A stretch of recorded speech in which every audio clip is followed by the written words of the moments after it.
Sirajganj road চৌরাস্তা উচ্চ বিদ্যালয়ের বাংলা ক্লাসের পক্ষ থেকে সবাইকে শুভেচ্ছা এবং স্বাগত। আসসালামু আলাইকুম।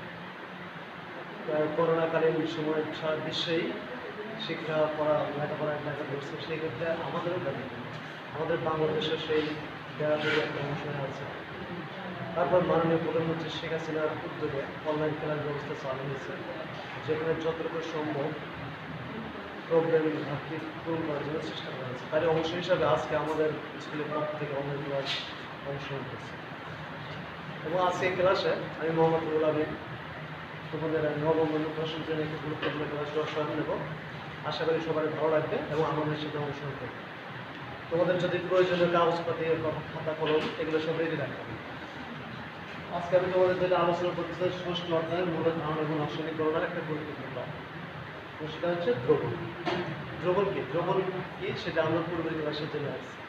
তারপর আমরা আরেকটু বলে দিতে চাই, সাধারণত দ্রবণ দ্রব প্লাস দ্রাবক ইকুয়াল টু, কথা আমরা যদি একটা পাত্র নেই, একটা বিকার নেই,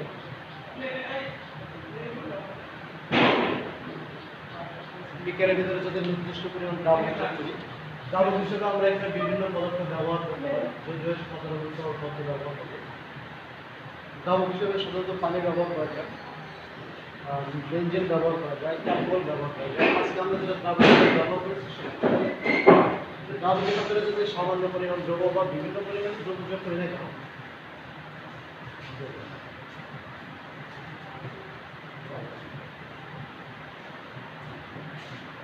দ্রাবকের ভিতরে দ্রব্য যোগ করার পরে যে আমরা মিশ্রণটা পাবো, যে মিশ্রিত অবস্থাটা পাবো, সেটাকে প্রকৃতপক্ষে দ্রবণ বলা যায়।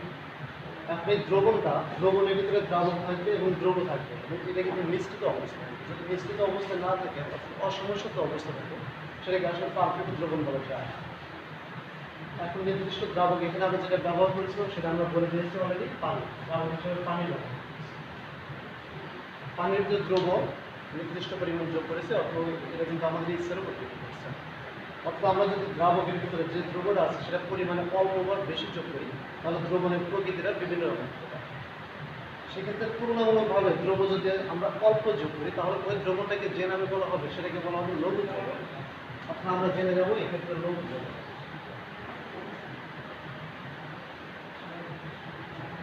ঠিক একইভাবে দ্রাবকের ভিতরে যদি দ্রবের পরিমাণ তুলনামূলকভাবে আমরা একটু বেশি যোগ করি, তাহলে সেটাকে বলা হবে গাঢ় দ্রবণ। আমরা সেটা একটু লিখে রাখি, গাঢ় দ্রবণ।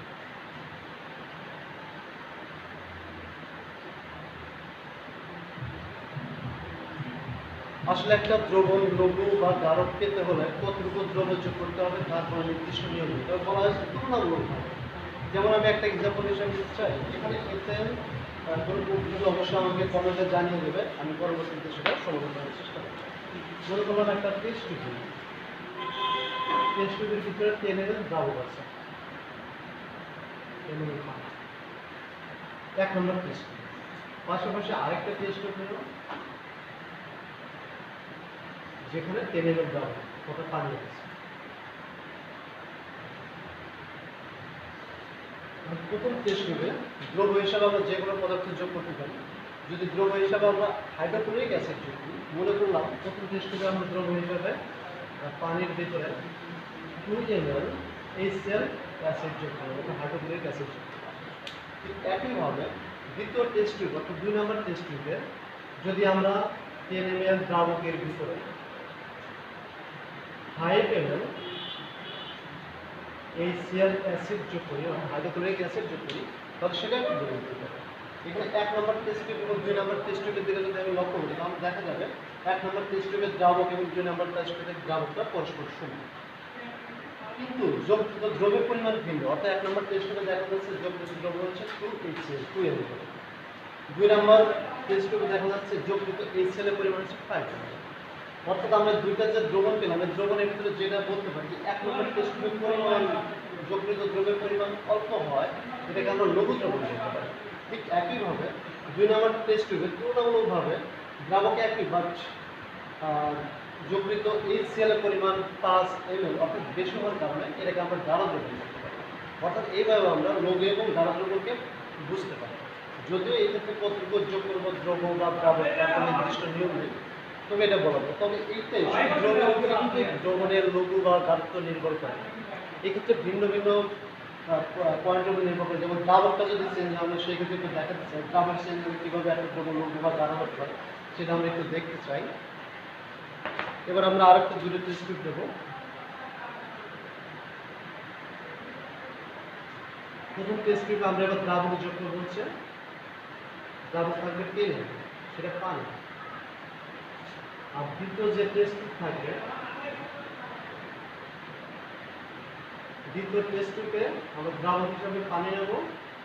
এখানে পানি থাকবে হচ্ছে 20 ml, 20 ml পানি থাকবে। এখন যদি আমরা 1 নম্বর টেস্ট টিউবে যৌগিত HCl অর্থাৎ হাইড্রোক্লোরিক অ্যাসিড 2 ml হয়, ঠিক একইভাবে 2 নম্বর টেস্ট টিউবে যদি যৌগিত হাইড্রোক্লোরিক অ্যাসিড 2 ml হয়, তাহলে দ্রবণের প্রকৃতিটা কিরকম হবে সেটা আমরা পূর্বের ঠিক অনুসারে বলি। আগের যে আমরা একটু আগে বলেছিলাম সেক্ষেত্রে দ্রাবকটা পরস্পর সমান ছিল বা দ্রবণটা ভিন্ন ছিল। যে এখন যেটা বলছে সেখানে দ্রাবকটা পরস্পর থেকে ভিন্ন বা দ্রবণটা কিন্তু এক।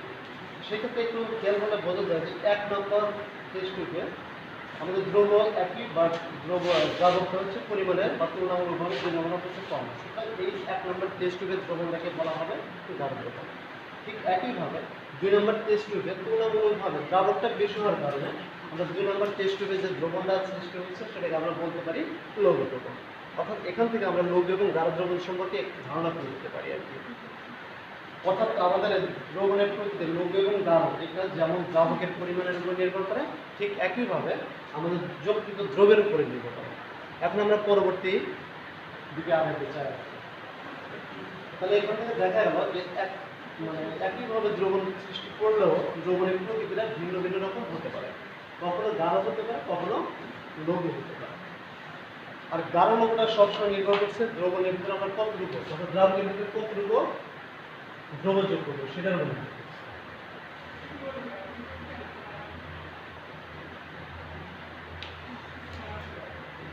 আমরা এখানে আবার একটা বিকার নিয়েছি, বিকারের ভিতরে আমরা দ্রাবক হিসেবে পানি নেব।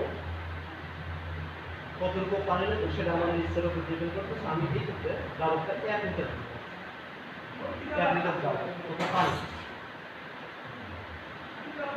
কিন্তু দ্রব্য কতটুকু নিতে পারি সেটা আমাদের ইচ্ছার উপর নির্ভর করছে। সেটা আমরা যে কোনোটাই বিবেচনা করতে পারি। সেই ক্ষেত্রে আমরা দ্রব্য বলছি সোডিয়াম ক্লোরাইড তথা খাবার। 1 লিটার দ্রাবকের ভিতরে পানির ভিতরে সোডিয়াম ক্লোরাইড এখন আমরা কতটুকু যোগ করি। এখানে আমার একটা পয়েন্ট আছে, রসায়নের দৃষ্টিকোণ থেকে পরিমাণটাকে যেটা মূল হিসাবে আখ্যায়িত করা হয়, আমরা সেই মূল হিসাবে একটু বিবেচনা করলে আমাদের হিসাবটা সহজ হয়। তবে মূল না, আমরা যে কোনো পরিমাণ সোডিয়াম ক্লোরাইড যোগ করতে পারি। যতটুকু সোডিয়াম ক্লোরাইড যোগ করবো সে তার উপরে ভিত্তি করে দ্রবণটা কিন্তু কখনো গাঢ় হচ্ছে কখনো লঘু হচ্ছে। কিন্তু এই গাঢ় বা লঘু এটা পরিমাপ করার পদ্ধতি হচ্ছে যেটাকে বলা হয় ঘনমাত্রায় একক, মানে ঘনমাত্রা বুঝতে হবে। কম যদি হয় দ্রবের পরিমাণ সেটাকে আমরা বলবো ঘনমাত্রা কম, আর যদি দ্রাবকে পরিমাণ বেশি থাকে সেই ক্ষেত্রে বলা হবে ঘনমাত্রাটা বেশি আছে। অর্থাৎ আমরা দেখতে চাই যে ঘনমাত্রা জিনিসটা আসলে কী। তবে তার আগে 1 লিটার দ্রাবকের ভিতরে সোডিয়াম ক্লোরাইড যোগ করবো। কতটুকু যোগ করবো বলে সোডিয়াম ক্লোরাইড 1 মোল, 1 মোল সোডিয়াম ক্লোরাইড আসলে আমরা কত করতে 1 মোল সোডিয়াম ক্লোরাইড আমরা বুঝি সাধারণত পূর্বের বেলা সেই সম্পর্কে আমাদের বলা হয়েছে, তোমাদের মনে আছে কিনা একটু যাচাই করে দেখতে পারো। কোনো মৌলিক বা যৌগিক পদার্থের পারমাণবিক ভর বা গ্রাম আণবিক ভরকে অর্থাৎ পারমাণবিক ভর বা আণবিক ভরকে গ্রামে প্রকাশ করে যে পরিমাণ পাওয়া যায় সেটাকে বলা হয় এক। সেক্ষেত্রে যদি আমরা সোডিয়াম ক্লোরাইডের কথা বলি, এটা একটা যৌগিক পদার্থ। সুতরাং সোডিয়াম ক্লোরাইডের যে আণবিক ভরটা পাবো সেটা আমরা একটু দেখে নিতে চাই।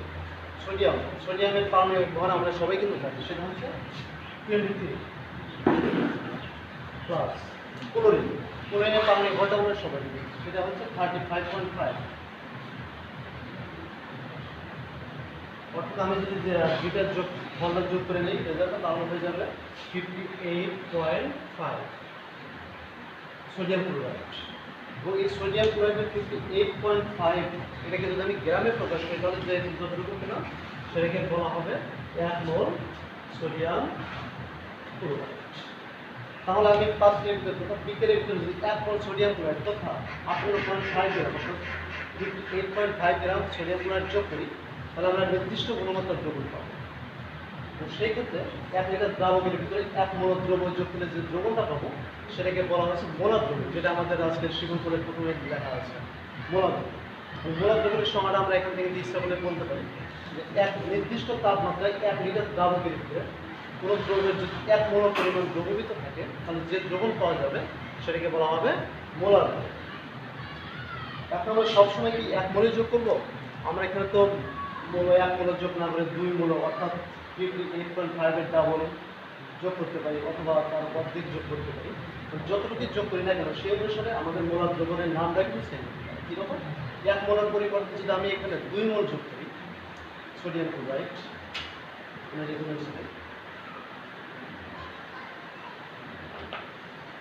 এক মোল সোডিয়াম ক্লোরাইডের পরিবর্তে যদি আমরা 2 মোল সোডিয়াম ক্লোরাইড ব্যবহার করি 1 লিটার দ্রাবকের ভিতরে, তাহলে যে দ্রবণ পাবো তাকে বলা হবে 2 মোলার দ্রবণ। একইভাবে 3 মোল সোডিয়াম ক্লোরাইড যোগ করলে যে দ্রবণ পাওয়া যাবে তাকে বলা যাবে 3 মোলার দ্রবণ, 3 মোলার দ্রবণ। এখন সর্বদা শুধু আমরা 1 মোল 2 মোল 3 মোল এরকমই যোগ করবো, আমরা তো কোনো ফিক্সড মানও ব্যবহার করতে পারি, 10 গ্রাম 20 গ্রাম 15 গ্রাম, সেগুলো যোগ করলে কী করতে হবে? সেক্ষেত্রে আমরা একটু ঘনমাত্রার এককটা আমরা কিছুক্ষণ আগে বলে আসছি, সেটা একটু বলে দিই। একটা দ্রবণের যতটুকু একটা দ্রাবকের ভিতরে যতটুকু আমরা দ্রব্য যোগ করি না কেন ওর একটা নির্দিষ্ট ঘনমাত্রা পাওয়া যাবে। ঘনমাত্রার পরিমাপে নির্দিষ্ট একক আছে। ঘনমাত্রা পরিমাপের সাধারণত একক হচ্ছে মোলারিটি, নর্মালিটি, মোলারিটি। তবে আমাদের এসআই একক, ঘনমাত্রার এসআই একক হচ্ছে ঘনমাত্রার একক মোলারিটি। ঘনমাত্রা পরিমাপের একক মোলারিটি, এটাকে বলা হয় এসআই পদ্ধতি অর্থাৎ সিস্টেম অফ ইন্টারন্যাশনাল, যাকে সংক্ষেপে বা প্রতীকের সাথে ক্যাপিটাল এম দ্বারা প্রকাশ করা হয়। তাহলে আমাদের এখানে যেমন বললাম যে 2 মোল যোগ করে 2 মোল যোগ করে দ্রবণটা হবে যেটা, সেটাকে বলা হবে 2 মোলার দ্রবণ এবং ঘনমাত্রা বলা হবে 2m। ঠিক একইভাবে আমি যদি 1 মোল যোগ করতাম তাহলে যে দ্রবণটা পেয়েছিলাম তার নামটা কি যেন বলেছি কিছুক্ষণ আগে, 1 মোলার দ্রবণ। তখন আমরা ওকে বলবো 1m ঘনমাত্রা, উক্ত দ্রবণের ঘনমাত্রা 1। ফলে এখানে কিন্তু আমরা একটা জিনিস দেখে নিলাম যে ঘনমাত্রার একক সর্বদা মোলারিটি এবং সেটা এম দ্বারা প্রকাশ করা হয়। আমি মোলারিটিও বলতে পারি অথবা এমটাও সাথে বলে দিতে পারি। এখন যদি 2 মোল ব্যতীত 1 মোল ব্যতীত তখন মোল উল্লেখ না করে নির্দিষ্ট পরিমাণ দ্রব্য আমরা কোনো দ্রাবকে যোগ করি, তাহলে সেই ক্ষেত্রে দ্রবণের গুণমাত্রা কিন্তু ভিন্ন করে রাখা যাবে। আর এইরকম দ্রবণকে নির্দিষ্ট কিছু ঘনমাত্রার দ্রবণকে নির্দিষ্ট নামেও ডাকা যেতে পারে। আমরা সেরকম কিছু ঘনমাত্রার দ্রবণ জেনে যেতে পারি একটু। আশা করি এগুলো তোমরা লিখে নিয়েছো, আমি এগুলো একটু পরিষ্কার করছি।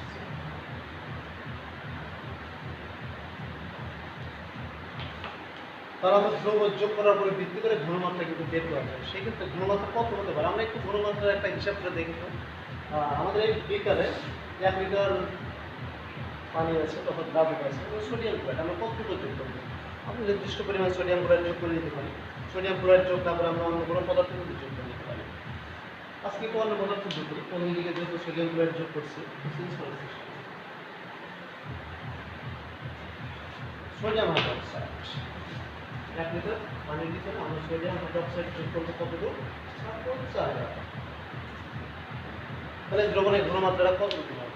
আমরা একটু ঘনমাত্রাটা নির্ণয় করতে চাই এবং সেক্ষেত্রে পূর্বের ক্লাসে আমরা দেখে আসছি ঘনমাত্রা নির্দিষ্ট একটা সূত্র আছে। সেই সূত্রটা কি সবাই একটু লিখে নাও। ঘনমাত্রা, ঘনমাত্রাকে সাধারণত এস দ্বারা প্রকাশ করা হয়। ঘনমাত্রা S equal to W divided M.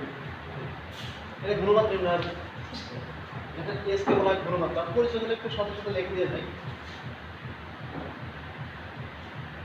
S equal two ঘনমাত্রা, যেটা আমাদের আজকে নির্ণয় করতে হবে। আজকের উদ্যোগে ঘনমাত্রা নির্ণয় করতে চাই। W, W হচ্ছে দ্রাবকের যোগকৃত দ্রবের পরিমাণ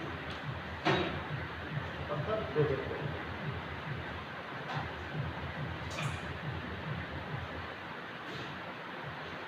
যে দ্রবের পরিমাণ সোডিয়াম হাইড্রোক্সাইড কতটুকু যোগ করছে সেটা আমরা আজকে দেখতে পাচ্ছি। সোডিয়াম হাইড্রোক্সাইড কতটুকু যোগ করছে এগুলো লেখা আছে 4 গ্রাম। তাহলে এই বলতে হবে 4 গ্রাম হলে কি হবে?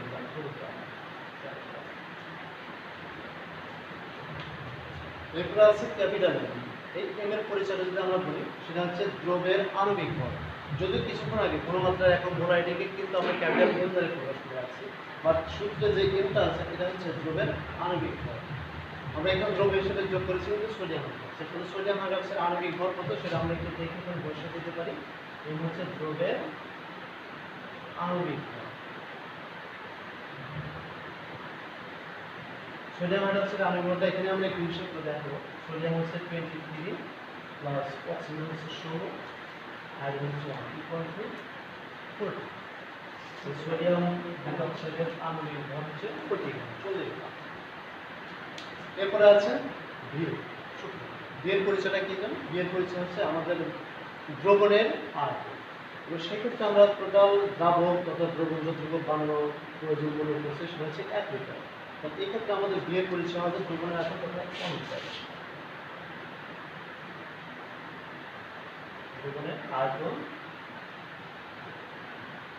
Equal to 1 litre.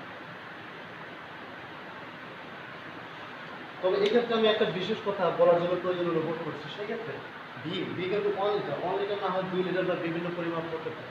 তো আমরা যে সূত্রটা ব্যবহার করেছি সেখানে বি এর মানটা অবশ্যই মিলিলিটারে রাখতে হবে। অর্থাৎ লিটার থাক বা যে এককে থাক না কেন সেটা আমরা মিলিলিটারে পরিবর্তন করে নেব। সেক্ষেত্রে 1 লিটার ইকুয়াল টু 1000 মিলিলিটার। এখন এই মানগুলো আমরা সূত্রে একটু বসে দেখি যে আজকে দ্রবণ যেটা আমরা বানানোর চেষ্টা করেছি তার গুণমাত্রা কত হবে। সময় আমার সাথে সাথে একটু খাতা কলমে লিখে নাও এবং হাতে কেয়ার বোর্ডার থাকলে হিসাবটা করে দিতে হবে। ডাবল ইকুয়াল আমাদের দেওয়া আছে এম হচ্ছে 40 ভি হচ্ছে 1000।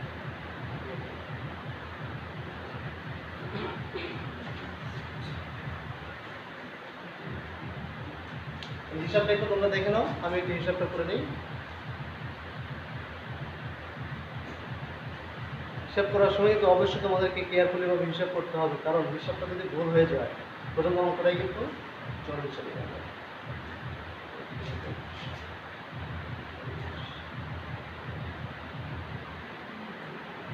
আশা করি এতক্ষণ তোমরা গাণিতিক বিষয় গাণিতিক সমাধান করে ফেলেছো।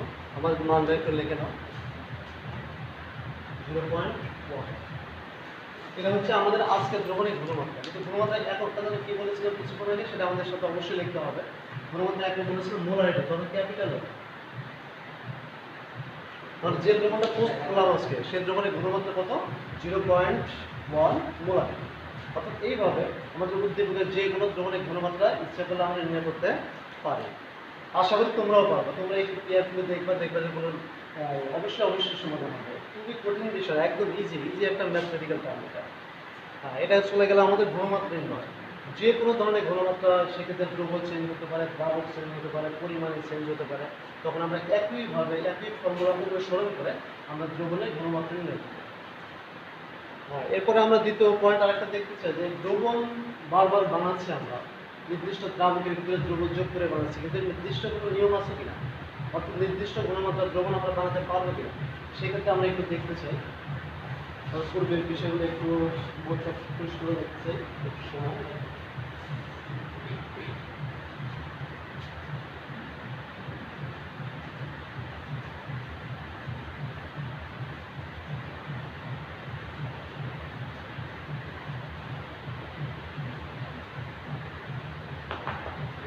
আজকে আমরা এখন যে বিষয়টা আবার দেখবো সেটা হচ্ছে নির্দিষ্ট গুণমাত্রা দ্রবণ প্রস্তুত। যেটা আমরা এতক্ষণ দেখলাম সেটা হচ্ছে জাস্ট একটা দ্রাবকের ভিতরে দ্রবণ যোগ করেছে, গুণমাত্রা কত হয়েছে সেটা আমরা হিসাব করতে গেছি। বাট আজকে এখন যেটা দেখবো সেটা হচ্ছে গুণমাত্রা ঠিক করে দেওয়া হবে। ওই রকম দ্রবণী আমাকে বানাতে হবে, সে কম বা বেশি গুণমাত্রা পাওয়া যাবে না, তাহলে আমাকে সেক্ষেত্রে অবশ্যই আমাদের নির্দিষ্ট নিয়ম মেনে চলতে হবে। যদি আমাদের এরকম একটা প্রশ্ন থাকে, আমি একটু প্রশ্ন এরকম একটা প্রশ্ন দেখে নিতে পারি। হাইড্রোক্লোরিক অ্যাসিড এর 0.25 গুণমাত্রা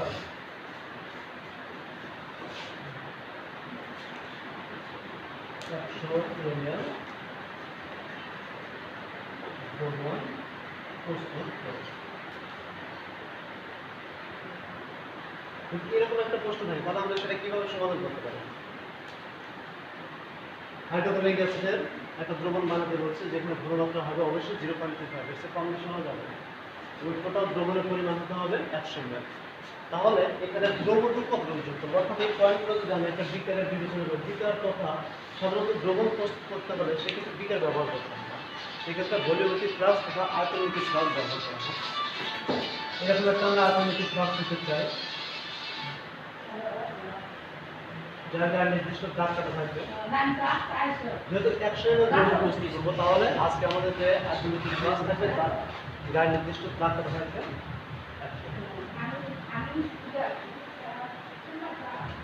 এখন এখানে যদি 100 ml বানাবো, তাহলে আমি দ্রাবক হিসাবে পানি যদি ইউজ করি, তাহলে পানি ব্যবহার করলে পানি 100 ml ব্যবহার করতে হবে। দ্রবক কতটুকু যোগ করবো সেটা আমাদের দেখার বিষয়। এখন দ্রবক কতটুকু যোগ করবো সেটা আমাদের হিসাব করে নিতে হবে, আর এটা হচ্ছে এই প্রশ্নের আসল পয়েন্ট। সেক্ষেত্রে আমরা দেখে নিতে চাই যে শব্দটা ব্যবহার করেছি, ব্যবহার করেছি, সেটা আমরা হিসাব করে আমাদের জানি, আমরা জানি S ইকুয়াল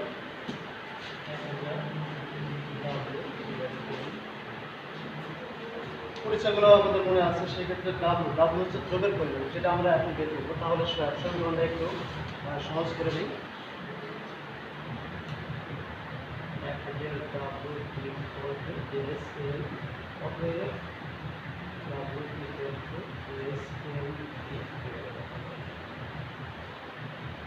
দ্রবণটা প্রস্তুত করার জন্য দ্রবের পরিমাণ কতটুকু প্রয়োজন সেটা আমরা এখন হিসাব করবো। সেই ক্ষেত্রে প্রশ্নে আমাদের যে পয়েন্টগুলো দেওয়া আছে, যে মানগুলো দেওয়া আছে, ওই মানটা অবশ্যই আমাকে ইউজ করতে হবে। সেক্ষেত্রে এস হচ্ছে দ্রবণের ঘনমাত্রা, যেটা আমার 0.25, মানটা আমরা এখানে ব্যবহার করবো 0.25। এম হচ্ছে দ্রবের আণবিক ভর, দ্রব হচ্ছে হাইড্রোক্লোরিক অ্যাসিড। তাহলে হাইড্রোক্লোরিক অ্যাসিডের আণবিক ভর কত আমরা একটু সাইডে দেখে আসি। হাইড্রোক্লোরিক অ্যাসিডের আণবিক ভর, সেই ক্ষেত্রে আণবিক ভরকে এম দ্বারা প্রকাশ করা হয়। হাইড্রোক্লোরিক অ্যাসিডের হাইড্রোজেনের ভর হচ্ছে পারমাণবিক ভর 1, এবং ক্লোরিনের পারমাণবিক ভর হচ্ছে 35.5। টোটাল হাইড্রোক্লোরিক অ্যাসিডের পারমাণবিক ভর হবে 36.5। মান আমরা এখানে ব্যবহার করব 36.5। ভি হচ্ছে দ্রবণের আয়তন। আমরা কতটুকু জানি দ্রবণ বানাতে চাইছি, এখন 100 ml। তাহলে আমরা এখানে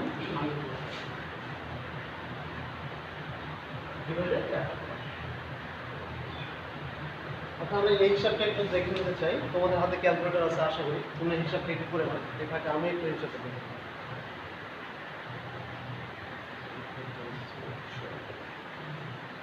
আশা করি ততক্ষণে হিসাব হয়ে গেছে।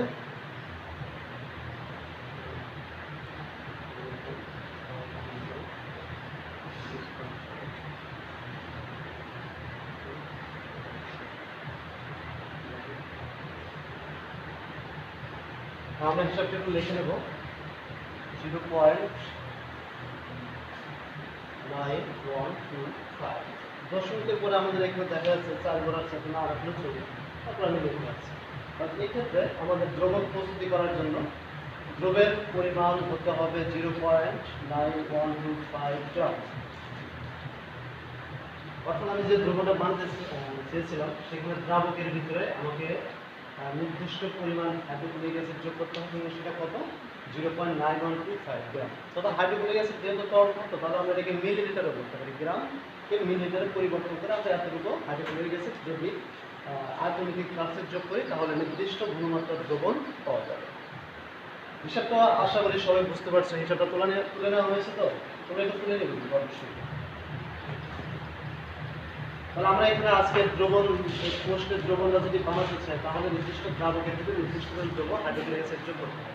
এবং সেক্ষেত্রে দেখলাম কতটুকু যোগ করতে হবে, 0.9125 মিলিগ্রাম যোগ করতে হবে। কিন্তু এটা গেল শুধু হিসাবের প্রক্রিয়া। এটা করলে অঙ্কের 80% হয়ে গেল। আরেক কিছুটা আমাদের এই প্রশ্নের ঘাটতি আছে, আমাকে আরেকটু আলোচনা করতে হবে। এই দ্রবণটা আমি কীভাবে বানাবো সেটা আমাদের কিন্তু অবশ্যই দেখাতে হবে। এবং সেক্ষেত্রে অবশ্যই আমি একটু দেখবো, সবাই আমাকে ফলো করো।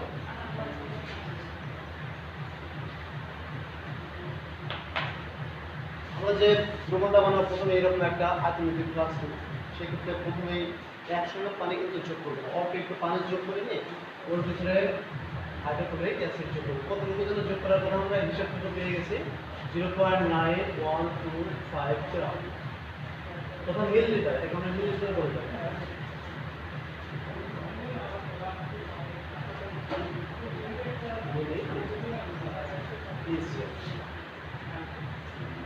অর্থাৎ এখন যদি আমি এর ভিতরে আর্থমেটিক ক্লাসের ভিতরে নির্দিষ্ট পরিমাণ হাইড্রোক্লোরিক অ্যাসিড যোগ করি, তাহলে দেখা যাবে হাইড্রোক্লোরিক অ্যাসিডটা পানির সাথে মিশে যাবে।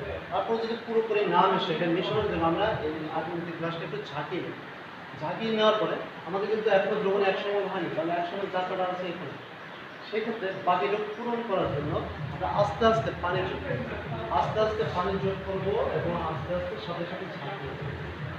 এইভাবে পানি যোগ করতে যখন আমাদের নির্দিষ্ট দাগ পর্যন্ত হয়ে যাবে, দাগ কাটা পর্যন্ত হয়ে যাবে, তখন আমাদের নির্দিষ্ট দ্রবণ প্রস্তুত হয়ে যাবে। এখানে অবশ্যই খেয়াল রাখতে হবে যে আমি পানিটা যে যোগ করবো সেটা কিন্তু দাগ কাটার চেয়ে একটু কম বা বেশি যেন না হয়। যদি একটু কম বা বেশি হয় তাহলে কিন্তু দ্রবণের ঘনমাত্রা আমাদের টার্গেটকৃত ঘনমাত্রা থাকবে না, তার চেয়ে কম বা বেশি হয়ে যাবে। এটা অবশ্যই আমাদের কী করতে হবে, খেয়াল করতে হবে।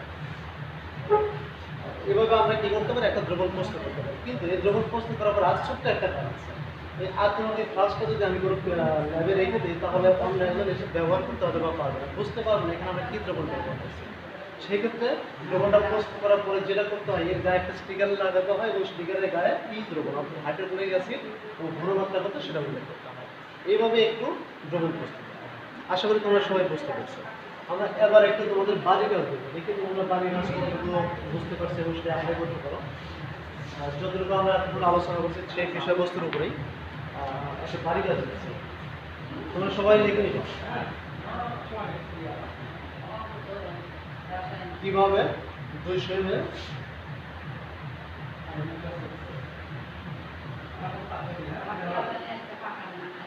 0.5 মোলার ঘনমাত্রা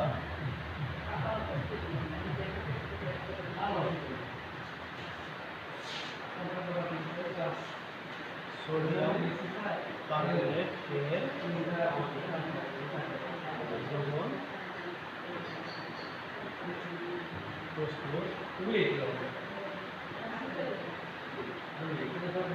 আশা করি আজকে যে বাড়ি কাজ তোমরা অবশ্যই করে আসতে সফল হবে এবং তোমাদের শ্রেণীর শিক্ষক আমাদের পরবর্তী যে দেখাবে যেগুলো আমরা পদ্ধতিতে সাকসেস করতে পারছি তোমাদের, অর্থাৎ তোমরা দেখবে জিনিসটা। তবে এখানে আমরা এইভাবে আগাতে চাই। আশা করি সবাই বুঝতে পারছো এই করোনা মহামারীর সময়ে আমরা খুব কষ্ট তোমাদের সহযোগিতা করার জন্য প্রতিষ্ঠানের সহযোগিতায় এই খেলাগুলো তুলেছি। তোমরা অবশ্যই মনোযোগ দিয়ে দেখবে এবং করোনাকালীন সময় ধরে থাকবে। সবাই সুস্থ থাকবে, সুন্দর থাকবে এই কামনা। আজকের মতো এখানেই, ধন্যবাদ সবাইকে।